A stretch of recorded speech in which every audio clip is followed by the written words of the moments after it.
สวัสดีทุกคนเนาะมื้อนี้สิพาทุกคนมาสร้างตารางรายชื่อง่ายๆเนาะตัวอย่างว่า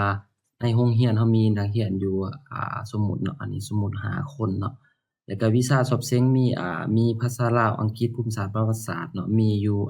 5วิชาเนาะแล้วก็ให้ทุกคนเขียนรายชื่อให้ละเอียดเนาะแล้วก็ข้อยสิพาทุกคนมาสร้างตารางง่ายๆเนาะก่อนอื่นเนาะก็ให้ทุกคนทาสีเอาทั้งเบิดเนาะปึ๊บทาสีเอาเนาะ หรือว่ากด Ctrl A ก็ได้เนาะหลังจากนั้นให้กด Alternate กด N กด T แล้วกด L เนาะปึ๊บแล้วก็กด Enter เนาะปึ๊บ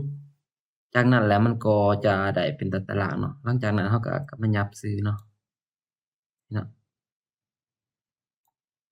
โอเคเนาะตอนนี้ก็ถือว่าสำเร็จแล้วเนาะ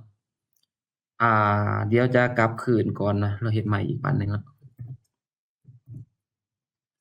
อ่าทาสี Alternate NTL กด Enter นี่เนาะจากนั้นเราก็จะได้ตารางแบบนี้เนาะโอเคเนาะสำหรับคลิปวิดีโอนี้เนาะก็ได้สิ้นสุดลงเพียงเท่านี้ขอขอบใจทุกท่านที่ให้เกียรติติดตามชมเนาะขอขอบใจ